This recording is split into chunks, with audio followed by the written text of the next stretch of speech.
there he is. There we go. There's our boy. Oh, he's not. There's our boy. What's up, brother, man? How you living? Just brewing beer, living life. How we doing? Times are good. Times are good. Can't complain. I had a good morning. Heather got the vacuuming out of the way, so we can record in peace. Yes, I like the setup. By the way, it looks nice. Why, thank you. Well, I tried to make it as legitimate as possible, so. It's been tougher to make things as legitimate as possible, seeing as how this is a DIY project, if you will. Yeah. But it's got to have a little bit of rough edge to it. Otherwise, let's be real, we're not too fancy. So. Yeah, every now and again when I move too quickly, you can see my hat wall behind me. So, but right on, man. Let's jump right into it. Welcome on the podcast. Good to have you. Thank you. Honored to be here. Wait, by the way, is this a dry run? Or are we actually recording right now? I don't know. We'll see how it goes. I mean, if we end up, if it gets weird, then yeah, we'll call it a dry run. But at the moment, let's just keep rolling with it. See how it goes. We'll just keep it natural. That's the way to go about it. Yeah. Organic, if you will. Yeah. Yes. For sure, man. Well, I for anyone watching this, I updated Kyle on our talking points, and I gave him 2 of them. And the 2 talking points we're going to hit right off the bat are: 1, what age should you start doing acid, or really just psychedelics in general? I'll throw mine out there real quick, and it's 17. I think that's whenever you should start psychedelics. Kyle, I'd love to get your take on this one, because it's funny, we're on the opposite side of the same coin. I'm saying 19. Aha, okay, all right. The reason being is, you're officially an adult now. If you're not a deadbeat, you should have moved out of your parents' house, and you have 1 year of life experience, right? This is when you truly step into adulthood. Right. And this is also, because 17, I remember back when I was 17, it was still, more is better. So 1's good, right. 3 even better, which is not the case with psychedelics. It's better to start a little small. You obviously want to dip your toes a little bit because it can be an overwhelming experience. And I don't think you're ready for what it's going to tell you until you're about 19, because you're still pretty self-absorbed when you're 18. 19 is when you start to kind of get it, and you're going one direction or either. Right? Yeah. You're at the precipice of either being a good person or a bad person. You are given both opportunities at that point. Exactly, right? So it's sort of a red pill, blue pill situation. Yes. And it is funny, whenever you are given that, whichever one you end up grabbing, I mean, you fucking grab it and you run with it until about age 27. Yes. Yeah. Was that because if you're a rock star, then you should be dead? Yeah, well, exactly. Yeah. You just Amy Winehouse yourself, and then Yeah, I have to admit, when I woke up on my 28th birthday, I did have one eye open and be like, all right, am I a rock star? Nope, still alive, all right. Exactly. I remember actually most of my 27th year on this earth. I spent most of that year being like, dude, if it happens, that'd be super badass. If I'm going to go out early, this is the year to do it. This is the year to do it. Yeah. Just shouting from a bathtub like, Mary, and then that was it. Well, word, dude. Well, the other question I had for you, Kyle, was another both ends of the spectrum, if you will, is we've all had that moment where we did either too many or not enough drugs at a concert. And then we've also had that one where we've done just the appropriate amount. So I'm trying to get your take. Let's start with the just the appropriate amount. What is a show that sticks out in your mind where you did exactly as many drugs as you should have? Well, so that's a confusing question, though. Yeah, I'll give you that. Is it what resulted in the best, or what ended in the best result, or was it just this was just the appropriate amount for the experience? I guess I am leaving you a lot of parameters. I guess because a lot of things come into this. What the show was, the venue, the crowd at the venue. I guess there's a lot of factors that go into this. So kind of take it as you will. There's no specific. Well, I don't think it's really if we're really getting much out of just talking about the average for this one. So let's go the highest highs and lowest lows. That's I like that. Yeah, it's exactly what I'm going for here. Do we start with the good or the bad, though? Let's start with the good, because we're going to chase the bad for a while. Okay, that's fair. And actually, I feel like they're both fairly involved stories, but I feel like there's a lesson to be learned from the bad, as you might imagine. So we'll start. There always is. That's pretty much just celebrating hedonism. We don't need more of that. So and this next one will show some restraint. So yes. So my best drug-filled evening was back. It was the Saturday night of Jazz Fest. It must have been back in 2016. Okay. So we were there for a bachelor party. So it was only guys, which is a terrible idea to leave fucking 8 guys alone to roam New Orleans. So In NOLA, yeah. and if I remember correctly, it rained so hard that day that like literally, you know, like the Forrest Gump story, it's like sometimes it came sideways, sometimes it even came like right coming from the ground. It was like that. Like literally everything was soaked. And the worst part was, is I think we'd so this is a pretty standard thing in New Orleans. If you're going to survive Jazz Fest, cocaine is your best friend. So we were armed. Exactly, yeah. Yes. So we had a lot of that. But like I said, everything got wet. Like even things in your pockets somehow got wet.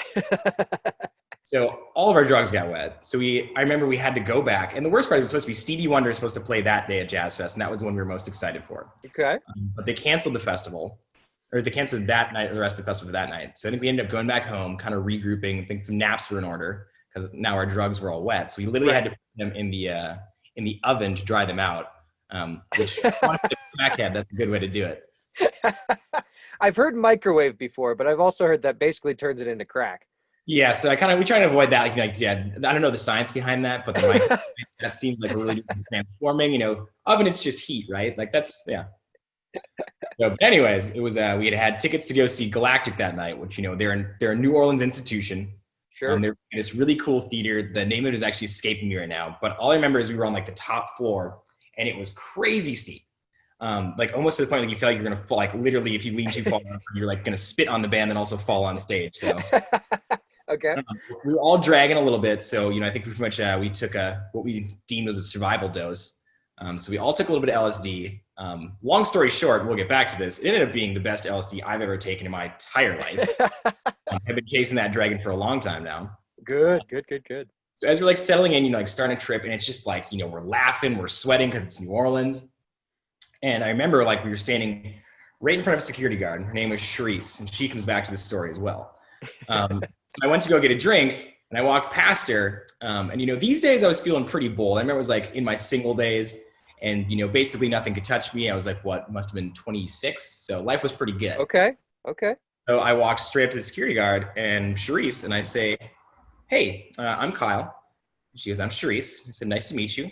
And I pointed down to my seat. I said, theoretically, if someone were to do cocaine right there, would you be mad about it? She goes, I don't think so. Take a little bump, starting to feel real good. I went back up to Charisse. I walked back up to her. I said, so theoretically, if that man right next to me did cocaine, would you be upset about it? So that was my friend T.O. So he takes his bump, and then he went up and then started chatting with Charisse. So much so to the point that T.O.'s phone got ruined that day. So he took my phone, put her number in there, and she comes into play later. So show ends. Great time. You know, nothing over the top, but just good old time. So still like, you know, flying high, like still very, very high on LSD. It's probably about 3 a.m. at this point. Actually, it must have been a little bit earlier. So I think it ended up like 2 o'clock. So, which is like prime time in New Orleans, you know? Sure. So being that it's a bachelor party, you know, it only seemed appropriate to go to the strip club. Well, yeah. So we start walking down, we're walking on Bourbon Street. You know, I think we even stopped to get the, you know, because you can buy beer anywhere there and just walk around the streets. So yeah, exactly. Grabbed a beer, walked in, and I remember everyone walked in, and it was me, the bachelor, and then my other buddy. And we literally just got to the door and all just stopped in unison, as if they were pissed. It's like once you go past it, there's no turning back. And we just looked at each other. Does anyone want to do this? Why are we doing this? So goes in, and then Tio like ran back out because he's like, "Yo, I gotta hit up Charisse." So, homeless in New Orleans. Luckily, I had my 2 buddies. So we're like, me, T-Mail, and Baldino are just laughing our fucking asses off. You know, it's about 90 degrees, just sweating like crazy. People stuck in the corner, you know, doing the hunch over laugh, just sweating. And people just think we must be fucking crazy. Yeah. So we go to the gas station, pick up some PBRs. Are you still teetering down off of that LSD at this point? Oh, no, we are very much like, it's still going up. Oh, it's still going. Oh, perfect. So we start rolling around, go to different bars, having a good time, and just stopping in. And I remember, so I was on a roll that week. People just seemed to love me in New Orleans to the point they were like, we might just leave Kyle down here. Absolutely. And then I remember we went to this one bar, and there was this very sassy gay bartender, and he had these amazing jean shorts on. And I go, oh man, those look really good on you. As they wouldn't look good on you, honey. And then just walk away. Which I was like, okay. Striking out. Yeah, that hit me pretty deep. I was like, oh man, my confidence is so high in this. Got me down. So we get our drinks, we go walk out back on the street, and then we just start talking about how like fast we felt because we couldn't feel like we weren't touching the ground. So like, let's fucking prove it. So then basically for the next about 2 hours, every one of us just had to go up to one random person and challenge them to do a foot race, which apparently you can run very fast in LSD. So then we just roam the town literally all over New Orleans. Like, also isn't a very safe city, but I don't think anyone wanted to mess with us because like those 3 skinny hippies, they don't have any money. Leave those guys alone. Then that guy doesn't even have a phone. No, you can't even steal his phone. Then we finally go back to the strip club, go meet back up with them. We're like, how was it? And we're like, we had the best fucking night of our lives. Yeah, the strip club was really weird. And we're like, yep, kind of anticipated that. So I'm like, where's that coming? Because at this point I'm like, all right, I should probably like get back to thinking about something regular. So I'm like, where's Tio? He has my phone. They're like, oh, he went to go meet up with Charisse. Now, if you don't mind, I'm going to interject here because every time you say Charisse, I instantly think of the young lady in the song "Miss Fat Booty." Okay, yeah, no, that's pretty. My name is Mose. I'm Charisse. Yeah, no, she's online. She was a voluptuous black girl, but very attractive, I will say. Yes. So this is who I have pictured in my head is the girl from that music video. So at least, so we're right on track. This seems accurate, yeah. So okay, all right, continue, sir. And then it's like, all right, well, where's Tio? And so he comes back to the Airbnb probably about an hour later after we get there. We're like, what were you doing? He's like, well, we were hanging out. We didn't have anywhere to go because she lived across the other side of town. So he had sex with her in a car on LSD. So that is badass. But I feel personally like this was my doing because I basically played psychedelic Cupid in the sense where I introduced them and then allowed him with the phone. So yeah, you absolutely shot her with a cocaine arrow. Absolutely. Right in the heart, didn't miss. And I would also like to imagine you as a LSD Cupid also wearing jean shorts instead of like the swaddled diaper that they so standardly wear. I can't remember if I was even wearing pants that day, but I'm sure at most points you were, but there had to have been a foot race in there where they had to come off. It just the rules in New Orleans work a little bit differently, so it's hard to say. Yeah, exactly.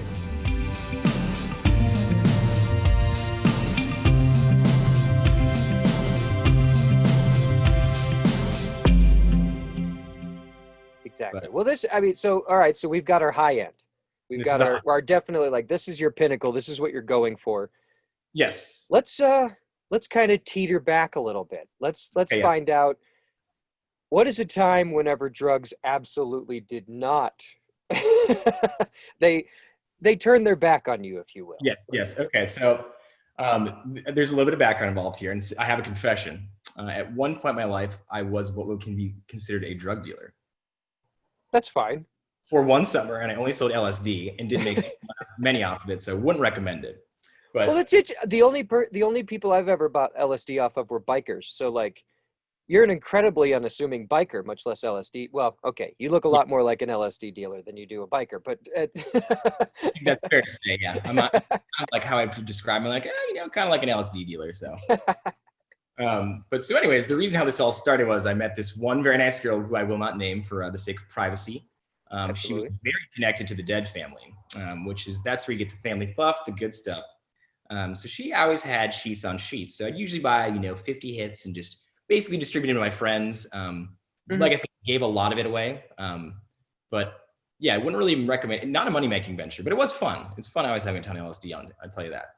I had a summer where I was buying a lot of weed and then I would just distribute it to my friends. So I was more of a mule than I was a dealer. I was saying, well, actually, yeah, maybe because if I calling myself a drug dealer, I really wasn't very good at it. So really, just a mule middleman. So because I'm sure you were like, I wasn't making a dime off of it. I think I would show up buy a bunch and then I would just be like, everyone owes me $30. And then I'm square again. Like I didn't make any money off. Close your eyes and dip your hand and take what you want. Hey, that's too many nugs. Put one of those back. Yes. So anyways, this is where the story takes the first wrong turn. Good. So this must have been I want to say 2010, which is crazy to think that was a decade ago. How we've grown. The band Soundtribe Sector 9 was making their annual roll through to the old Red Rocks Amphitheater, for which I wanted to be prepared for it, i.e. get some LSD for the friends.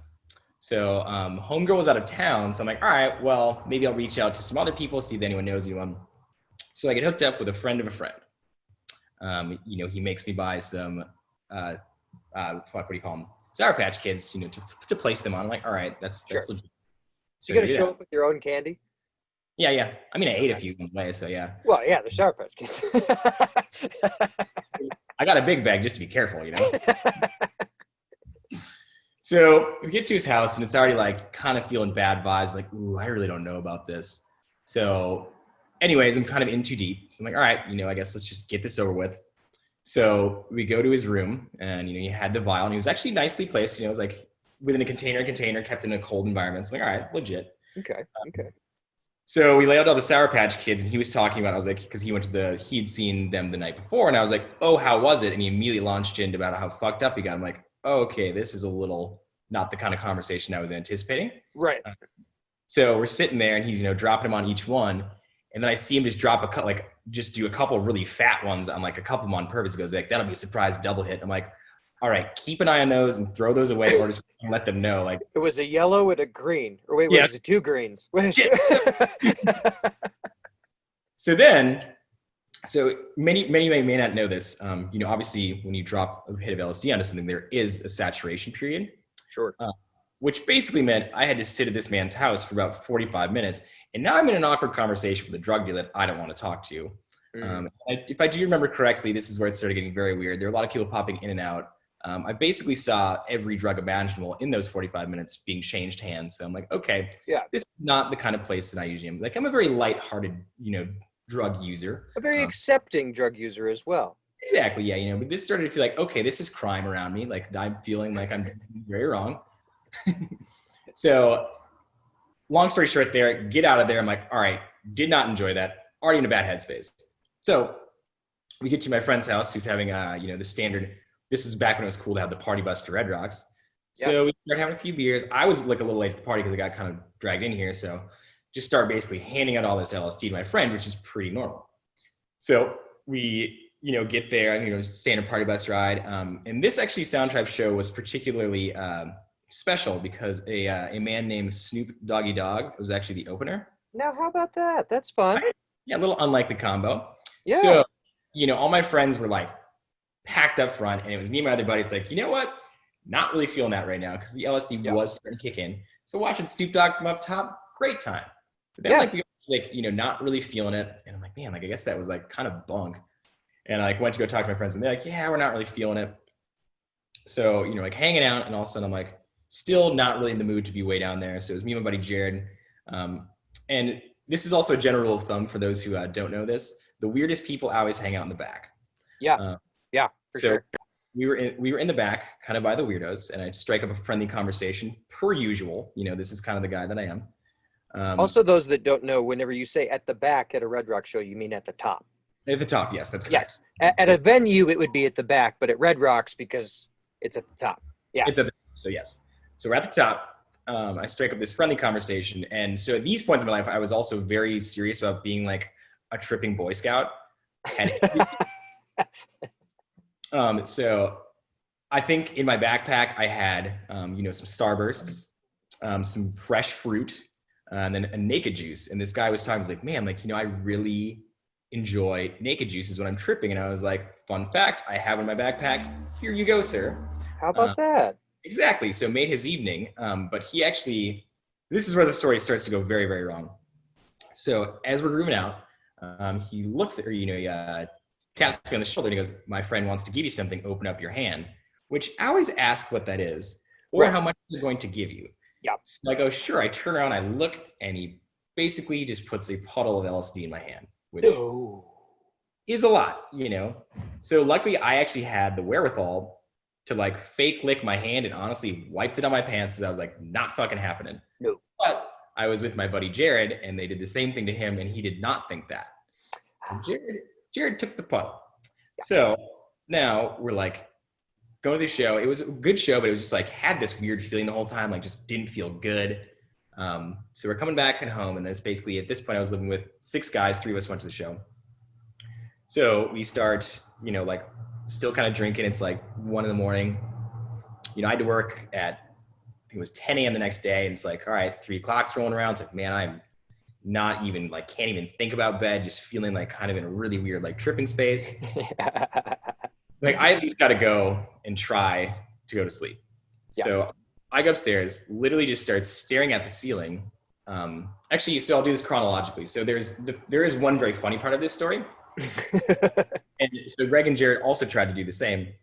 So at this point, Jared and Greg lived in the basement right next to each other. And I was on the top floor. And I reconvened with Jared the next day, and I was like, did you sleep at all last night? And the answer is no. But he's like, dude, I didn't know what to do. So like all I did was just like start feverishly masturbating, trying to get myself sweat it out. Which is a tactic for sure. Sure. Anyways, so it works for hangovers. So yeah, it's a cure. Just a little endorphin shot, So Jared's sitting there feverishly masturbating, and Greg also can't sleep, but Greg can be a little pathetic sometimes. So Jared said, as he was going at it, he's got this big monitor, and all of a sudden he hears like some scratching at his door. And it's just Jared just being like, or Greg just being like, Jared, are you in there? And Jared's like, what the fuck do I do now? So he finished, and then let Greg, and they chatted for a while. So, but anyways, did not sleep at all that night, had to work the next day, felt so miserable. Like one, because you are just a total depletion of any like basically you take all your serotonin out. Yeah. And it was bad because I talked to my friends and they'd all gone through the same evening. So this was actually the end of my time dealing LSD. And also only like, if you learn something there, I think the takeaway lesson is like, if you ever find someone you trust, stick with them and don't ever go with anyone else. Right. Yeah, so, absolutely. Yes. But that I would say that grew up a little bit as far as like how I handled drugs. Like, you know what? Let's be a little more careful about this. And ever since then, I've been much more of a less is more guy. So we're pretty like sliver, casual half. We're going that far. So, but I think that was actually the last time I ate a full hit of LSD, which is pretty crazy to think about. So there you go. The puddle on the hand thing, that's hilarious because I as well at Red Rocks, I was there seeing Ckin the Bangas. Oh, sure. And they were opening for Nathaniel Rateliff and the Night Sweats. Okay, yeah. Great Red Rock show. So I had moved to San Diego about 6 months before the show. So I got used to drinking at sea level real fast. Come back out to Colorado. I'm about 8 beers deep before we even walk inside. So that sounds pretty par for the course for you, so. Well, yeah, like you were saying earlier, if one's good, 50's better, man. Alcohol, that's fairly true. Up until double digits, that's when you got to start being careful. Yeah. Well, I mean, the first 4 were high life, so like, we're fine. Yeah, basically, yeah. But yeah, at one point, midway through Ckin the Bangas set, I decided to go have a smoke, so I head over to the stairs at Red Rocks. Very responsible of you. And I'm standing over there smoking, and I was with my buddy Joe Baby. Yeah. I'm over there with Joe Baby, and he's like, all right, I'm going to head back to the seats. I was like, all right, cool, man. So I'm finishing my smoke. This guy walks up, and he goes, hey, can I trade you for a cigarette? And anytime someone offers me $1 or a joke or anything like that, just like, here's a smoke. Like, I don't want your joke. Keep your $1. Like, that's fine. I think jokes, that's mutually beneficial on both sides. So I think that's a form of acceptable monetary payment for anything really. So it should be, but I've been burned so many times on the joke. Fair enough. Yeah, it's usually not good, but because like 50% of the time the guy's like, all right, so you got a rabbi, and I'm like, nope, I'm out. Yeah, especially yeah. So this kid's like, oh, could I trade you a cigarette? And I was like, yeah, sure. And as I'm handing him the cigarette, he just holds out his hand, just like palm of his hand out, and there were just 2 little pills sitting on it. And like you, I had the moment to ask, what are these? But in the moment, I just decided we say yes, and I just popped them.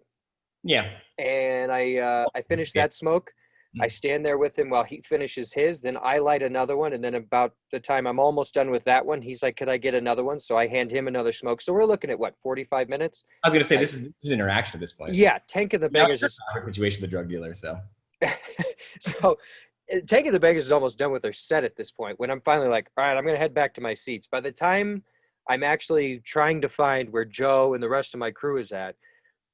I feel like light is the coolest thing I've ever seen in my life. By the time I get back to the seats, the only thing I can say, because this is Joe and everyone else telling me this later, is the only words I could get out was the cigarette man gave me drugs. That was the only thing I could reverberate to them. And they said for the rest of the show, like my eyes didn't even have white. They were just pupil, just the entire thing. So obviously the man gave me Molly or some type of ecstasy or something like that. But yeah, that's a time. You absolutely, as a point of advice for anyone out there, just ask what it is. It's, you know. Yeah, that's some pretty basic advice right there. I feel like that should just be understood, but you know.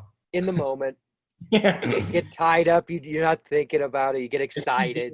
I mean, we're yes men. That's kind of how we live our lives. You know, we are yes men. Yes, we've always said yes. This is what we do. Yeah, and that sometimes that leads to success. Sometimes it leads to failure. Exactly. Yes. Well, because, I mean, going back to New Orleans, I mean, how many people did you come across during the foot race scenario and they weren't yes men? They could have had a blast. Yeah, there were some disappointing interactions that night, that's for sure. But there were some very solid ones as well. So that's good. But I don't believe I lost a foot race. So and I don't think I've been in a foot race since. So I'm effectively the Usain Bolt of psychedelic running. So. Well, if I remember correctly, it says on your Bumble that you run like the wind. So yeah, that's correct. Yeah. I don't know if you changed that or not, but at one point. You know, I'm more of a hinge man now. It's a little more classy. Yeah. I've heard that Bumble kind of, and now it's all about the hinge. Now that I'm officially 31 and in my late 30s, you know, I got to be a little more realistic about this. Anything past 29 is your late 30s. I think that's how it works. You know, you get your 1 years at 30. It's like, all right, that's early 30s, but then it just goes straight to late 30s. Awesome. Well, this year I turn Illuminati. I'm turning 33. So there we go. Just just get the triangle going. Yeah. Or Rock Nation. Depends on who you ask on the internet. It could go either way. If it was better drugs, I'm probably going Rock Nation. So absolutely. Yeah. Absolutely. Well, right on, man. It was good to catch up with you. It was good to do some initial interview with you. It's hilarious. One of the best posts we've ever had on the Instagram account was a picture of you and I just hugging. Well, it was a pretty heartwarming photo. So it was. It was hilarious that did better than any post we'd ever put up. That warmed my heart.